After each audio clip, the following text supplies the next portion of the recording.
누가복음 16장 19절로 25절. 누가복음 16장 19절로 25절.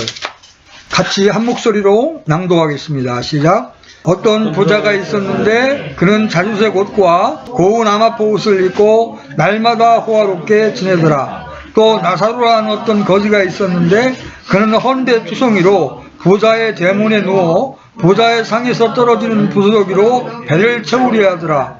또한 개들이 와서 그의 헌대를 핥더라. 그 거지가 죽어 천사들에 의해 아브라함의 품으로 옮겨지고 그 부자도 죽어 묻히게 되었더라. 그가 지옥에서 고통 중에 눈을 들어 멀리 아브라함과 그의 품에 있는 나사로를 보고 소리를 지르며 이르되 아버지 아브라함이여 내게 긍휼을 베푸사 나사로를 보내어 그가 그의 손가락 끝에 물을 찍어 내 혀를 서늘하게 하도록 하소서. 내가 이 불꽃 가운데에서 고통을 받나이다 하거늘 아브라함이 이르되 아들아 너는 내 생전에 너희 좋은 것들을 받았고 그와 같이 나사로는 나쁜 것을 받았음을 기억하라. 그러나 이제 그는 의도를 받고 너는 고통을 받느니라. 아멘.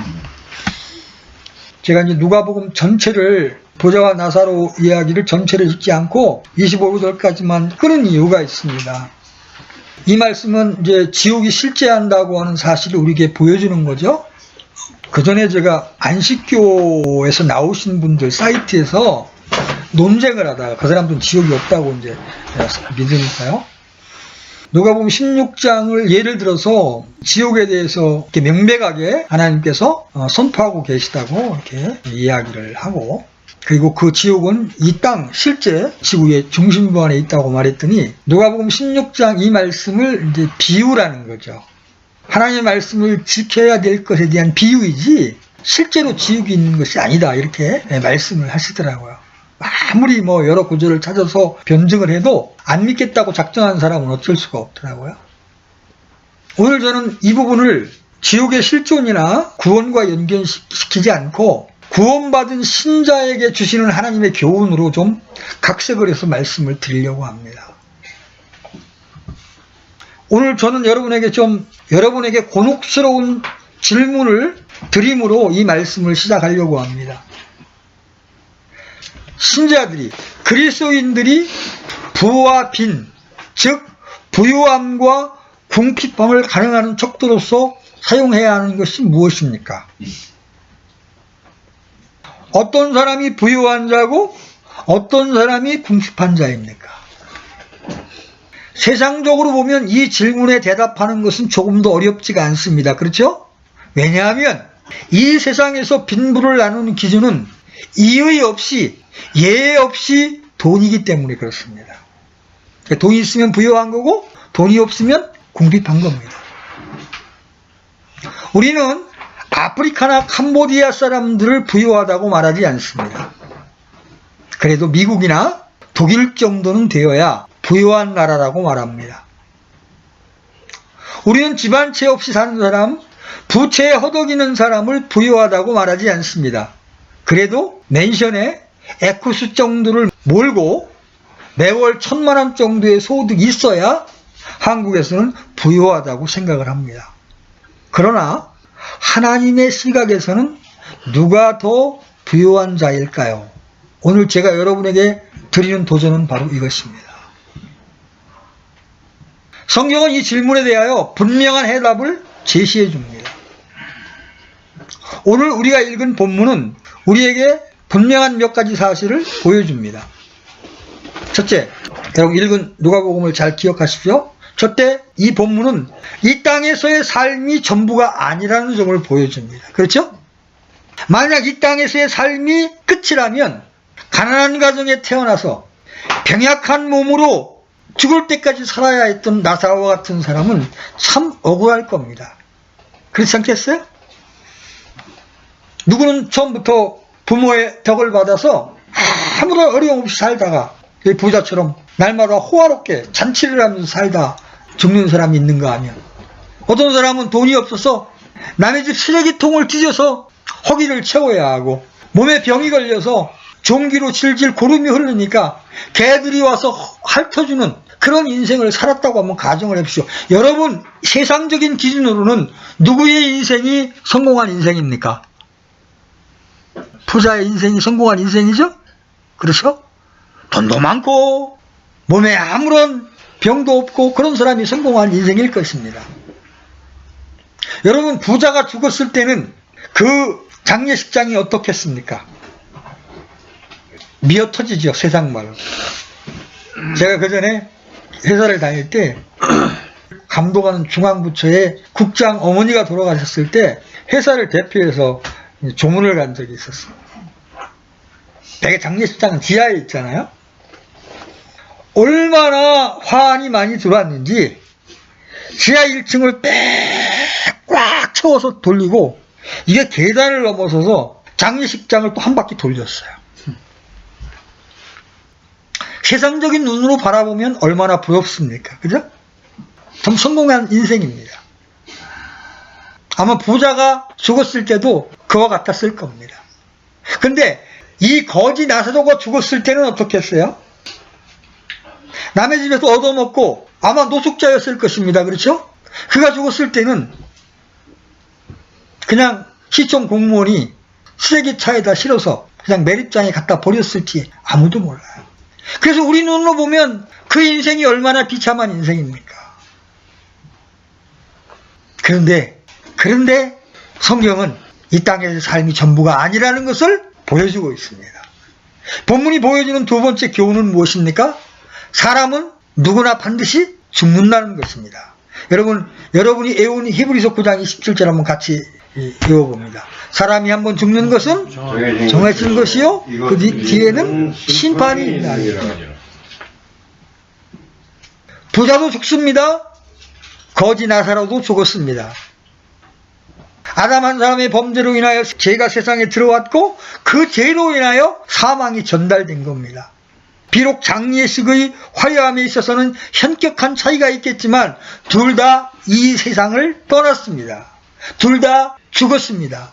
아무리 부자라도 아무리 인격자라도 죽음을 이길 수 있는 사람은 아무도 없습니다. 이 땅에 살았던 사람의 아들 가운데 죽음을 이기신 분, 사망을 이기시고 우리에게 불멸을 드러내신 분은 우리 주 예수 그리스도 한 분뿐이십니다. 아멘. 그런데 셋째, 죽음으로 끝나지 않죠? 죽음 다음에 심판을 본문은 보여주고 있습니다. 이 땅에서의 모습과 정반대의 일이 벌어졌습니다. 거지는 천사에 이끌려 아브라함의 품에, 구약의 낙원이라고 불리우는 아브라함의 품에 안겼지만 부자는 지옥 불 속에서 고통을 당하고 있습니다. 정반대죠. 이 땅에서의 삶과 내셋의 삶이 정반대가 되었습니다. 오늘 저는 이 본문을 구원의 문제와 연결시키기보다 누가 하나님 앞에 부요한 자인가 하는 관점에서 다루어 보려고 합니다. 여러분, 이제 이 말씀을 읽고 난 다음에 여러분은 어떤 사람이 부요한 사람이라고 분별하십니까? 그럼 여러분이 대답해 보세요. 누가 부요한 사람입니까? 네. 본문에서는 나사로죠. 구약 성경에서 물질적인 번영은 하나님의 축복의 증표로 간주되었습니다. 그게 사실이에요. 왜냐하면 모든 것이 하나님께로부터 오기 때문에 그렇습니다. 그럼에도 불구하고 하나님은 부자에게 특별한 호의를 베푸시지는 않았습니다. 여러분, 욥기 34장 19절 열어보십시오. 욥기 34장 19절. 찾으셨으면 우리 같이 한번 읽어보겠습니다. 시작. 하물며 통치자들의 애모를 용납하지 아니하시며 부자를 가난한 자보다 더 중히 여기시는 그분께 그리 말할 수 있겠느냐. 그들은 다 그분의 손에 의해 지어진 자들입니다. 자, 하나님께서 부자를 가난한 자보다 더 중히 여기신다고 말해요? 아닙니다. 물질적인 부는 결코 하나님의 사랑에 대한 척도가 아니라는 겁니다. 오늘날 한국 기독교 안에 기복신앙이 들어왔습니다. 그래서 내가 잘 풀리고 부자가 되면 그 사람은 하나님의 은혜와 사랑을 엄청 많이 받았다라는 사고가 팽배합니다. 실제로 여러분 주변에서 그런 간증들을 많이 듣지 않습니까? 또한 이 물질적인 부는 사람이 존경을 받는 요인이 되어서도 안 됩니다. 특히 신자에게 있어서는 이 기준이 분명해야 합니다. 왜 그렇습니까? 우리 시편 49편 한번 열어보십시오. 시편 49편 16절 17절. 시편 49편 16절 17절 같이 읽겠습니다. 시작. 사람이 부하게 되고 그의 집의 영광이 드러날 때에 너는 두려워하지 말라. 그가 죽을 때에 아무것도 가져가지 못하며 그의 영광이 그를 따라 내려가지 못하리라. 재물은 오래가지 못합니다. 그리고 결코 영원한 가치를 가지고 있지도 않습니다. 부자가 죽을 때 재물을 가져가지 못했고 그 재물 덕을 보지도 못했습니다. 그런 거로 사도 바울은 우리에게 뭐라고 얘기합니까? 먹을 것과 입을 것이 있으면 족한 줄로 알라. 아멘. 아멘. 사실상 재물은 자칫하면 구원을 받는 일에나 영적인 성장에 방해가 될 수 있습니다. 그것은 가난한 자들은 당하지 않을 문제를 낳는 겁니다. 여러분, 주님의 말씀에 부자가 하나님의 왕국에 들어가는 것이 낙타가 바늘구멍에 들어가는 것보다 어렵다고 말씀하셨습니다. 여러분, 한국에 재벌들 있잖아요. 재벌 회장들 가운데 예수 그리스도를 믿어서 신실하게 섬기다 가신 분 여러분 이름을 댈 수 있습니까? 이병철, 정주영 한 사람도 없어요. 등 떼시고 배부르면 절대로 하나님을 찾지 않습니다. 여러분, 우리나라의 재벌 그룹 가운데 창립자가 죽고 난 다음에 아들들 간에 경영권 다툼을 가지고 형제들 간에 싸우지 않은 그룹이 있습니까? 거의 없습니다. 형제들끼리 얼굴도 안 봅니다. 자, 돈이 많으면 행복할 것 같은데 돈을 많이 가진 사람일수록 인생이 고생스럽습니다. 여러분, 전도서 5장 12절 열어보십시오. 전도서 5장 12절. 전도서 5장 12절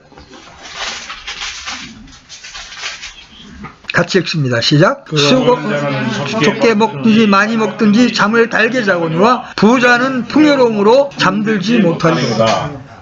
열심히 노동을 해서 수고하며 사는 사람들은 적게 먹든지 많이 먹든지 잠을 달게 잡니다. 부자들은 풍요함으로 잠들지 못한다. 또 어떻게 하면 이 재산을 지킬까 하는 걱정 때문에 잠도 제대로 못 잔다고 지혜자인 솔로몬은 말하고 있습니다. 아까도 상속권 가지고 싸우는 이 재벌 그룹들 제가 예를 들었어요. 오늘날 부모의 재산을 갖기 위해서 부모를 죽이는 시대에 지금 살고 있습니다. 그래서 잠언 기자는 우리에게 이렇게 권면하고 있습니다. 잠언 17장 1절 열어보십시오. 잠언 17장 같이 읽습니다. 시작. 마른 빵 한 조각만 가지고도 평안한 것이 희생물이 집에 가득한 채 다투는 것보다 나으니라. 재산이 없었을 때는 그렇게 화목했던 형제들이 재산이 생기면서 싸움이 벌어져요. 제 고향이 아산인데 거기에 삼성전자가 들어왔습니다. 갑자기 2,000원 하던 땅값이 몇백만 원이 됐습니다. 그러니까 그게 안 들어왔을 때는 공부한 형이 서울에 올라가서 공무원을 하면서 그건 네 거야. 네가 져야지 당연히. 근데 그 땅 2,000평짜리가 100억짜리가 됐습니다.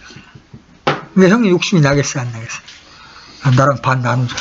동생이 아니 형님은 공부하느냐고 아버지 땅 다 팔아 올려놓고 이거 나한테 하나 남겨놓은 거 지금 이거 나누자 그러는 거냐. 그 싸움이 벌어져가지고 형제간에 얼굴을 안 봅니다. 그 고향 친구의 아버지가 돌아가셔서 문상을 갔더니 두 형제가 서로 쳐다보지도 않아요. 그래서 그 모든 우리 인간의 본성을 아시는 하나님은 마른 빵 한 조각만 가지고도 평안한 것이 희생물이 집에 가득한 채 다투는 것보다 나으니라 이렇게 말씀하고 있는 거예요. 여러분, 부유는 단지 이런 문제만 낳는 것이 아니라 아까도 말씀드렸지만 하나님의 왕국에 들어가는 것도 어렵게 만듭니다. 그렇죠? 한 부자 청년이 예수님께 나와서 영생을 얻을 수 있는 방법에 대하여 물었지만 그는 자신의 재산만은 포기할 수가 없었습니다. 그죠? 예수님은 이 사건을 들어서 제자들에게 하나님의 왕국에 들어가기를 원하는 부자들이 도덕적으로나 신앙적으로 아무리 의롭다 하더라도 들어가기가 심히 어려울 것이라고 가르쳤습니다.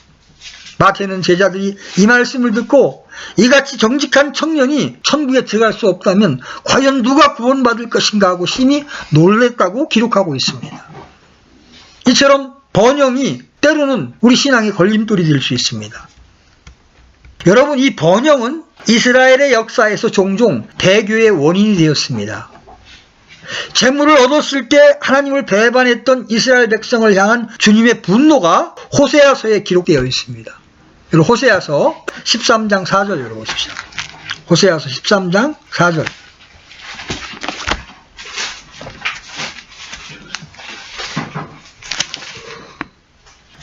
찾으셨으면 같이 한번 4절로 6절 한번 같이 읽어보겠습니다. 시작. 그러나 나는 이집트 땅에서부터 주 내 하나님이니라. 너는 나 외에 다른 신을 알지 말라. 나 외에는 다른 신을 없느니라. 내가 광야 곧 신이 나가는 땅에서 널 알아거늘 그들이 자기들의 조상이 내는 대로 배가 부름에 그들의 마음이 높아져서 그런 까닭에 그들이 나를 잊었느니라. 여기에 여러분이 주목해야 될 말씀이 배가 부름에 그들의 마음이 높아져서, 배가 부름에 그들의 마음이 높아져서. 여러분, 이건 영적인 세계에서도 마찬가지입니다. 처음에 킹제임스에 오고 바른 성경적 교리를 배울 때는 아주 겸손하게 잘 배우는 것 같습니다. 그런데 일정 부분 배가 부르면 어떻게 돼요? 이제 판단하기 시작하고 거역의 영을 갖기 시작합니다. 배가 불러줬을 때 조심해야 합니다. 지금 우리가 읽은 이 말씀은 이스라엘의 영적인 역사를 한 문장으로 요약한 것인데 물질적 번영의 위험성을 강조하고 있는 겁니다. 이스라엘이 궁핍할 때 하나님께서 그들을 먹이셨습니다. 그렇죠? 만나로 먹이셨어요.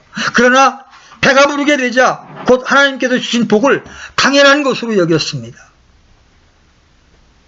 그 결과 이스라엘은 자기 만족감에 빠졌고 교만해졌습니다. 배가 불러서 그들의 마음이 높아졌고 결국 하나님을 잊어버린 겁니다. 오늘 우리 한국교회의 모습과 조금도 다르지 않습니다. 여러분, 한국교회가 가난했을 때 얼마나 하나님 앞에 울며 기도하며 하나님의 은혜를 구했겠습니까? 그 기도의 결과로 아무 자원도 없는 나라, 면적도 정말 이 좁은 이 남한 쪽에서 세계 10대 무역국이 되었습니다. 애국에 가서 삼성하면 전부 알아주는, 코리아는 몰라도 삼성은 다 압니다. 그것이 인간들만의 노력으로 되었다고 생각하십니까? 아닙니다. 하나님이 한국에 믿는 이들의 기도를 통하여 복을 부어주신 겁니다. 그런데 언제부턴가 교회가 배부르기 시작했습니다.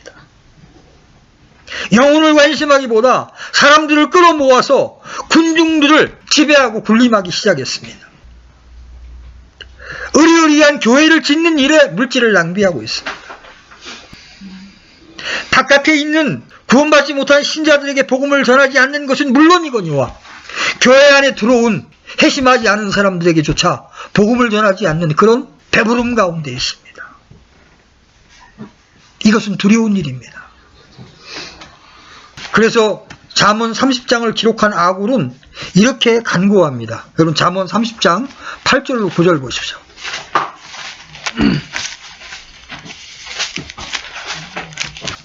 잠언 30장 8절 9절 같이 한번 읽어보겠습니다. 시작. 헛된 것과 거짓말을 내게 멀리 옮기시며 나를 가난하게도 마옵시고 부하게도 마옵시며 내게 알맞은 양식으로 나를 먹이시옵소서. 내가 배불러 주를 부인하고 말하기를 주가 누구냐 할까 염려하오며 또 내가 가난하여 도둑질하고 내 하나님의 이름을 헛되이 취할까 염려하나이다. 나를 가난하게도 마옵시고 부하게도 마옵시며 내게 알맞은 양식으로 나를 먹이시옵소서. 왜니? 배부르면 주를 부인할 수 있어요. 가난하면 또 도둑질할 수 있고 하나님의 이름을 헛되이 취할 수 있어요. 그래서 아굴은 이렇게 하나님 앞에 기도하고 있는 겁니다. 성경은 재물 자체를 그릇된 것이라고 가르치지 않습니다. 그렇죠? 그러나 재물에 대한 추구는 해로운 것이고 재물을 사랑하는 것은 죄악이 됩니다. 솔로몬은 하나님께 부나 다른 세상적인 것을 구하지 않았기 때문에 칭찬을 받았죠. 하나님께서는 세상적인 축복을 그가 구했던 지혜와 더불어 허락하셨습니다. 이스라엘 배언자들이 부자들을 향해서 책망했던 내용의 대부분은 물질적인 번영을 잘못 사용하는 일에 대한 것이었습니다. 부자들은 자신의 부와 권력을 공동체의 유익을 위해 사용하기는커녕 가난한 백성들의 압제자로 행세했습니다. 오늘 지옥에서 고통당하는 부자 역시 마찬가지였습니다. 여러분, 구약의 경륜하에서 부자가 왜 지옥에 갔습니까? 아브라함을 아버지라고 부르는데, 그렇죠? 근데 왜 지옥에 가 있습니까? 가난한 자를 도우라는 하나님의 계명을 멸시했습니다. 자기 집 앞에서 쓰레기통을 뒤져먹는 사람이 있음에도 불구하고 자기 손을 펴지 않았습니다. 물론 이 말씀은 구약시대의 경륜이기 때문에 신약의 구원의 교리는 아닙니다. 그러나 동일하게 오늘날도 신자가 하나님께서 맡겨주신 물질로 자기 배를 채우라고 준 것이 아니에요. 하나님은 나누라고, 비난자에게 그 손을 펴라고 준 겁니다. 아모스는 부자를 향하여 이렇게 소리 높여 외칩니다. 여러분, 아모스서 8장 4절로 10절. 아모스서 8장 4절 먼저 읽어보겠습니다. 4절 같이 읽습니다. 시작. 오 궁핍한 자를 삼키며 그 땅에 가난한 자를 망하게 하는 자들아, 너희는 이 말을 들을지어다. 이렇게 쭉 한 다음에 6절 다시 보십시오. 6절 같이 읽습니다. 시작. 또 우리가 은으로 가난한 자를 사며 신한 켤레로 궁핍한 자를 사고 참으로 밀집기를 팔까 하는도다. 10절로 내려가 보십시오. 같이 읽습니다. 시작. 너희의 명절을 애곡으로, 너희의 모든 노래를 애가로 변하게 하고, 모든 허리에 굵은 배를 두르게 하며, 모든 사람의 머리를 대머리가 되게 하고, 그것을 애아들로 인한 애곡 같게 하며, 그것의 끝을 쓰나린 날과 같게 하리라. 이사야는 부자들이 그의 부를 이용해서 땅에서 가난한 사람들을 착취하고 그들을 내쫓는다고 말합니다. 여러분, 이사야서 5장 8절도 한번 보세요. 이사야서 5장 8절 같이 읽습니다. 시작. 가옥에 가옥을 이으며 전토에 전토를 더하여 마침내 빈 곳이 없게 하고 땅의 한가운데서 홀로 거주하려 하는 자들에게 화가 있을지어다. 더불어 같이 살려고 하는 게 아니라 계속 큰 집을 지어대면서 혼자서만 모든 것을 누리려고 하는 사람에 대해서 이사야는 이렇게 신란하고 있는 겁니다. 하나님께서 기대하시는 선한 행위는 뭐예요? 줄인 자들에게 빵을 나누어 주며 내쫓긴 가난한 자들을 집에 들이는 것이며 벌거벗은 자를 보면 입히는 겁니다. 하나님께서는 굶주린 자들을 관심하고 고난당하는 혼을 만족시키면 내 빛이 어둠 속에서 솟아올라 내 어둠이 대낮과 같이 될 것이고, 주관들을 항상 인도하여 가뭄 속에서도 내 혼을 만족시키시며 내 뼈를 기름지게 하리라. 너는 물된 동산 같고 물이 끊어지지 아니하는 물샘 같으리라. 이사야서 58장 10절로 11절에서 이렇게 말씀하고 계세요. 자, 여기서 우리가 진지하게 생각해 봐야 될 것이 있습니다. 주 예수님께서 이 땅에 오신 것은 우리를 구원하기 위해서 뿐만 아니라 이 세상의 가치 기준을 교정하시기 위해서 온 겁니다. 많은 주제들에 관한 그분의 설교가 있죠. 특히 부와 가난에 관한 그분의 가르침은 그 가르침을 듣던 청중들에게 혁명적인 내용으로 들렸을 겁니다. 산상수훈에서 주님은 가난한 자는 복이 있나니 하나님의 왕국이 너희 것이기 때문이다.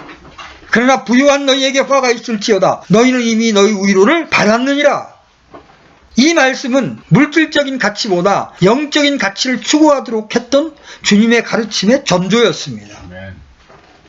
주님께서는 곡식을 쌓아두기 위해 곡간을 더 크게 짓고 자신의 재산을 한껏 자랑했지만 그 모든 재물을 뒤에 남겨둔 채 영적으로는 가난한 상태로 죽은 한 부자의 이야기를 말씀하고 계십니다.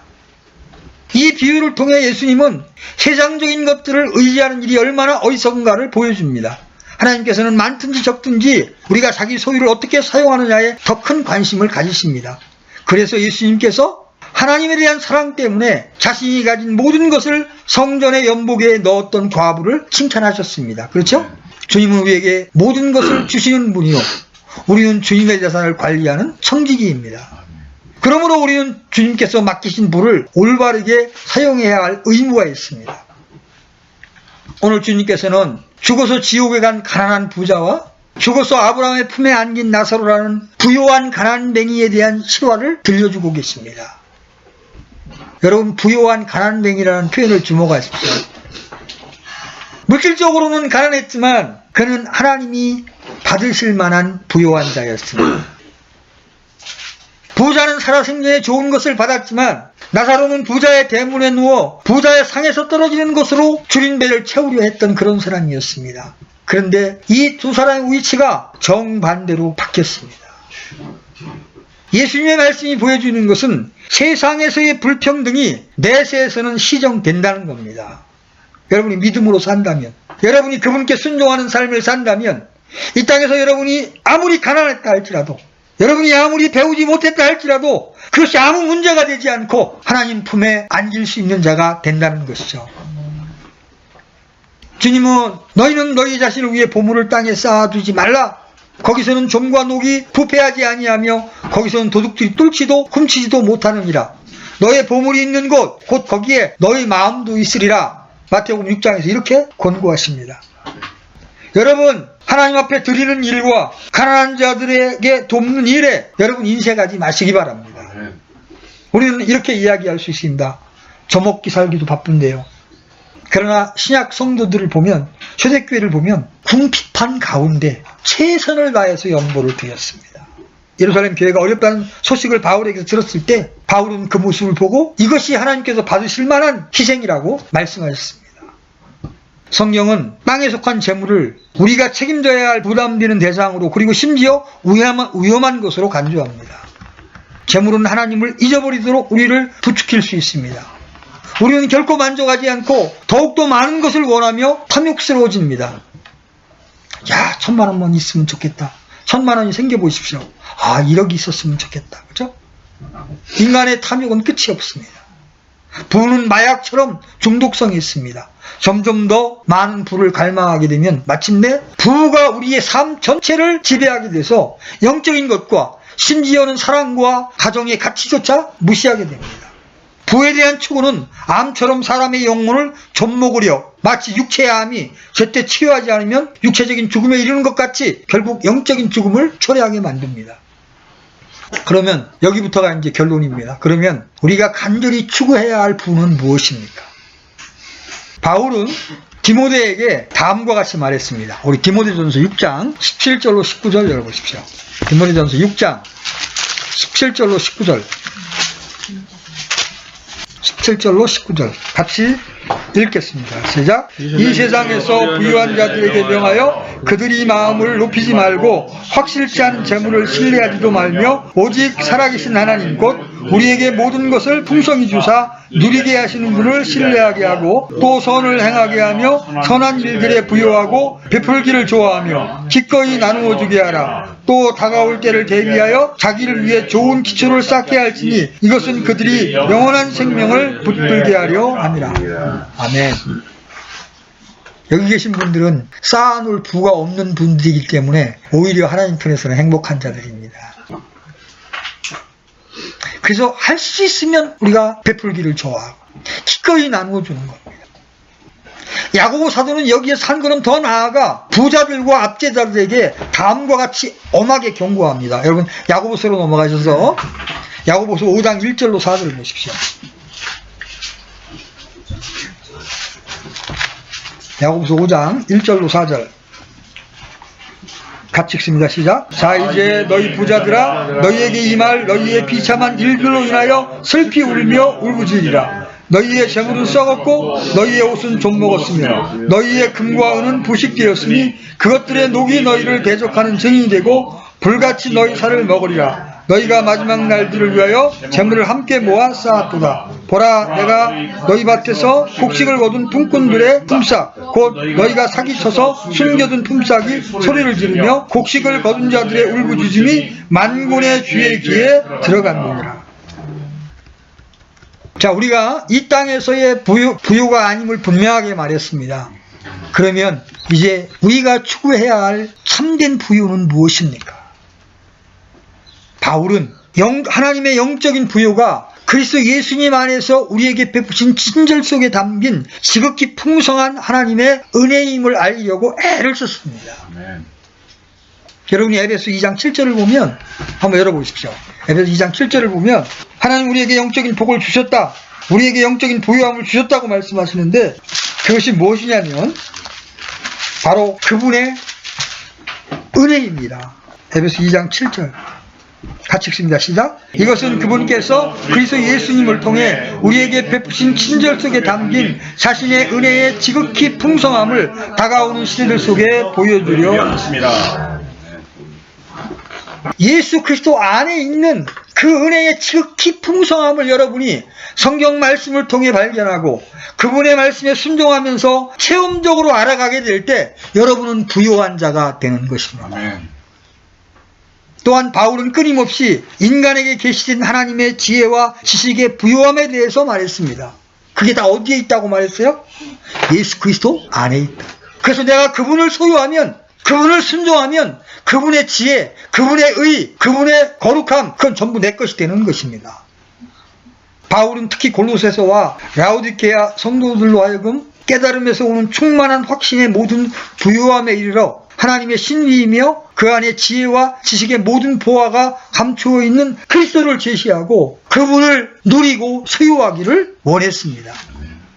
그런데 공교롭게도 몇 년이 지나지 않아 사도 요한은 바로 그 라오디게아 교회, 소아시아에 있는 여러 교회들 중에 가장 신랄한 메시지를 보냈습니다. 라오디게아 교인들은 냉담하며 차지도 않고 덮지도 않았습니다. 우리 같았습니다. 라오디게아 신자들은 하나님께서 그의 입에서 토해하여 맺힐 만큼 사람들이 엄청난 저주를 받고 있다는 사실을 깨닫지 못했습니다. 계시록 3장 17절 제가 읽겠습니다. 내가 이르기를 나는 부자라.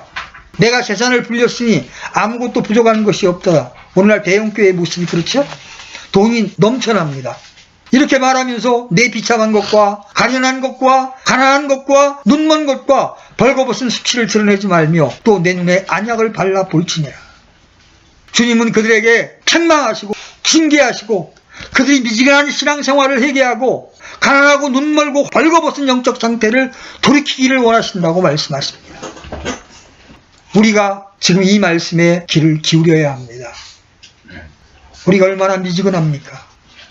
산 것도 아니고 죽은 것도 아닙니다. 진리를 향한 치열함도 없습니다.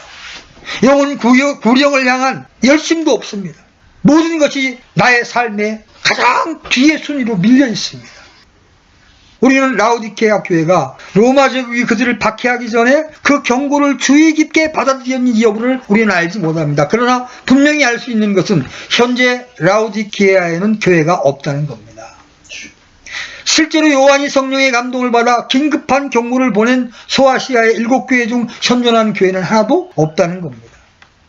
성령께서 라오디게아 교회에 보낸 메시지는 오늘날의 모든 교회가 귀를 기울여야 합니다. 스스로를 부요하게 여기면서 하나님께서 주시는 것을 더 이상 필요로 하지 않는 교회들은 크나큰 위험에 빠져 있는 겁니다. 제가 오늘 아침에 불현듯 이런 생각이 들어온 거예요. 하나님, 우리가 너무나 부자가 됐습니다. 우리가 알고 있는 지식, 우리가 붙은 성경 때문에 우리가 너무나 교만해졌습니다. 제가 헐벗었고 제가 눈멀었습니다. 우리 시체들도 동일합니다. 하나님, 우리를 불쌍히 여겨주십시오. 우리 눈에 안약을 발라주십시오. 다시 살아나서 복음을 위하여 생명을 내어놓을 수 있는 자리까지 우리가 다시 가기를 원합니다. 이런 교회로 우리가 잘할 수 없다면 하나님, 저 사역 그만두겠습니다. 일요일에 한 번만 모여서 예배라는 흉내를 내는 이런 모임은 더 이상 하고 싶지 않습니다. 하나님, 우리가 새롭게 허리끈을 동여매고 시작할 때 하나님 우리에게 지혜를 주시고 은혜를 주셔서 우리가 다시 한번 달려갈 수 있도록 도와주시기를 원합니다. 오늘 아침 제 마음속에 그런 마음이 들었어요.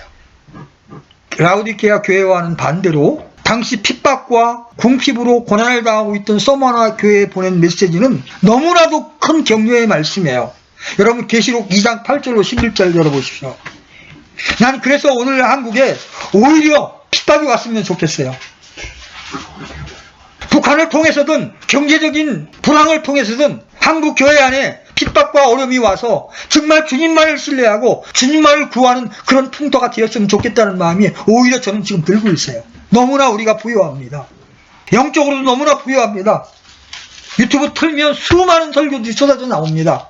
그래서 그런 것들을 내가 귀로는 즐깁니다. 그런데 그 말씀을 마음 깊이 새겨서 열매를 맺으려고 헌신하지는 않습니다. 그것이 우리의 모습 아닙니까?